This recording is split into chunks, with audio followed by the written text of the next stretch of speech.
Tonggak sejarah berdirinya PKB, peran Kiai Haji Abdurrahman Wahid atau Gus Dur dan para ulama pendiri Rumah Politik Warga Nahdlatul Ulama. Assalamualaikum warahmatullahi wabarakatuh.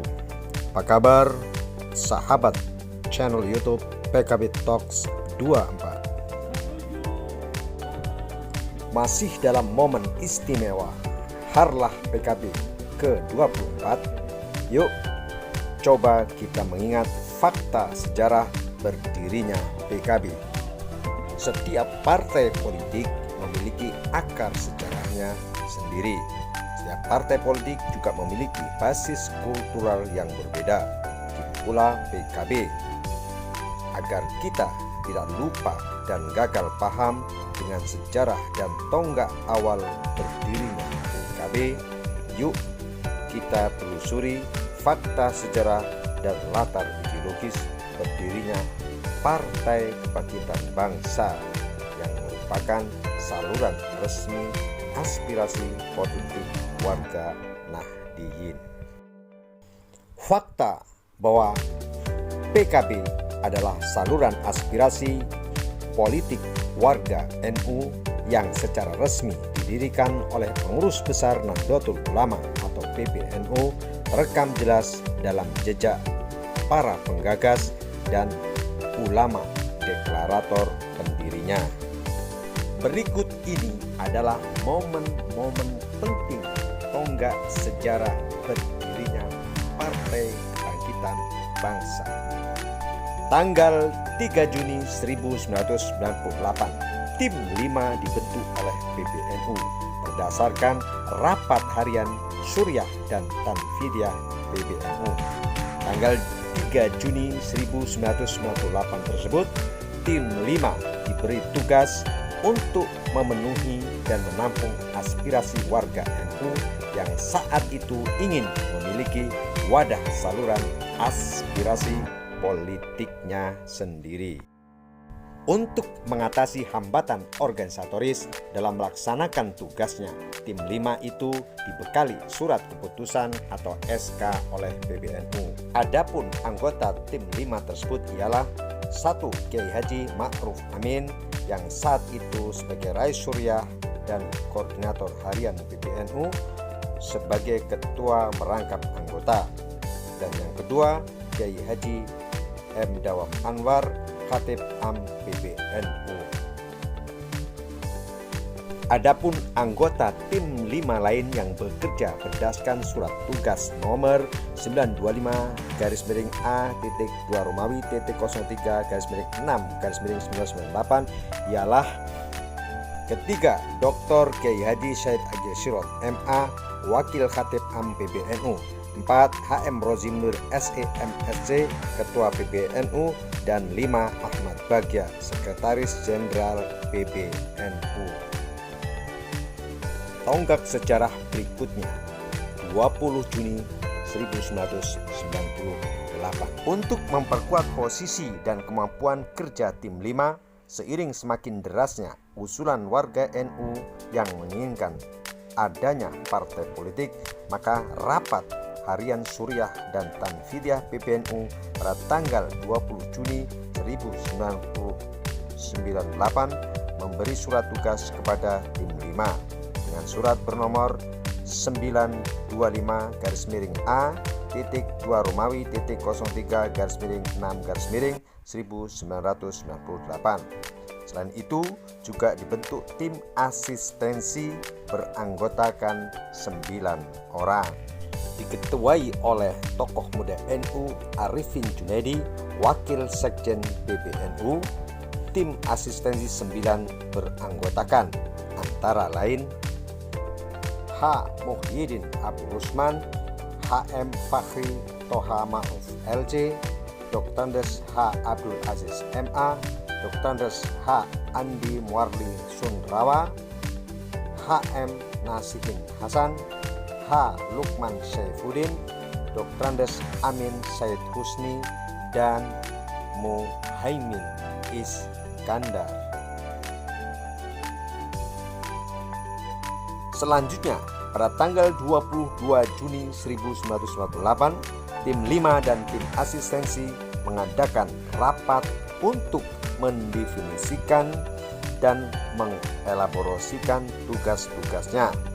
Pada tanggal 26 sampai 28 Juni 1998, tim 5 dan tim asistensi mengadakan konsinyering di Villa La Citra Cipanas untuk menyusun rancangan awal pembentukan parpol.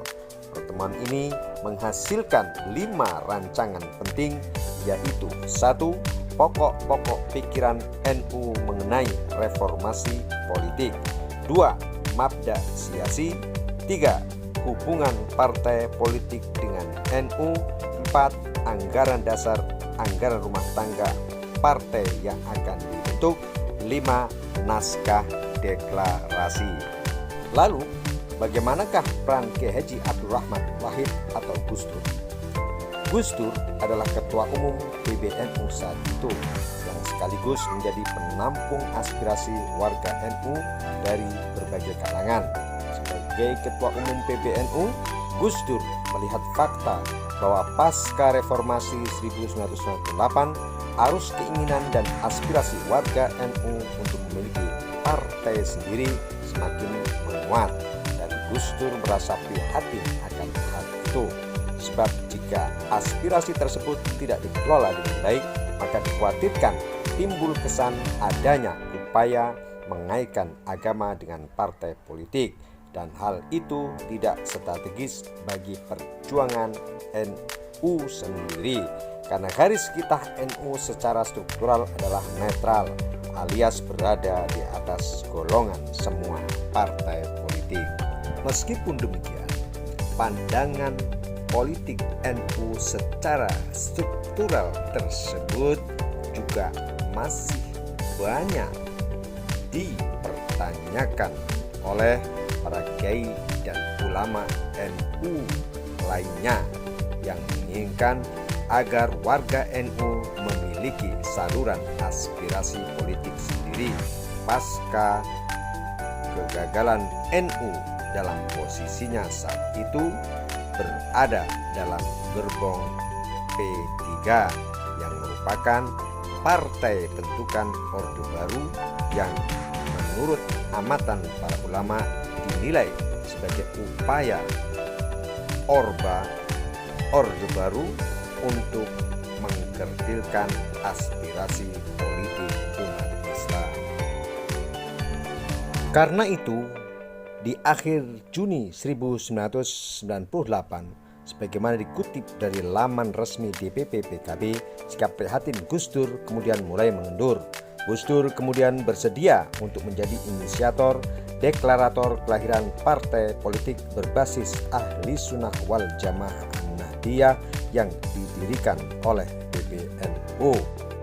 Setelah didapuk sebagai inisiator deklarator, Gus Dur kemudian mulai menyampaikan gagasan pendirian partai politik oleh dan untuk kaum Nahdliyin ini. Gus Dur pun mendapatkan dukungan dari deklarator lainnya. Para ulama tersebut ialah 1. Kiai Haji Munasir Ali, 2. Kiai Haji Ilyas Ruhyat, 3. Kiai Haji Mustafa Bisri atau Gusmus, dan keempat Kiai Haji Muhid Muzadi. Proses selanjutnya adalah deklarasi berdirinya PKB. Penentuan nama partai disahkan melalui hasil musyawarah tim asistensi Lajnah, tim Lajnah, tim NU, tim asistensi NU, perwakilan wilayah, para tokoh pesantren, dan tokoh masyarakat cendekiawan lainnya. Usai pembentukan partai, deklarasi pun dilaksanakan di Jakarta pada tanggal 29 Rabiul Awal tahun 1419 Hijriah atau bertepatan dengan tanggal 23 Juli 1998. Proses selanjutnya deklarasi pun dilakukan dengan memohon rahmat taufik hidayah dan inayah Allah Subhanahu wa taala serta didorong oleh semangat keagamaan, kebangsaan dan demokrasi, kami warga Jam'iyah Nahdlatul Ulama dengan ini menyatakan berdirinya partai politik yang bersifat kejuangan, kebangsaan, terbuka dan demokratis yang diberi nama Partai Kebangkitan Bangsa. Pada musim pemilu tahun 2024 nanti, akankah warga Nahdien konsisten atau pulang ke rumah aspirasi politiknya PKB? Kita nantikan saja hasil akhirnya.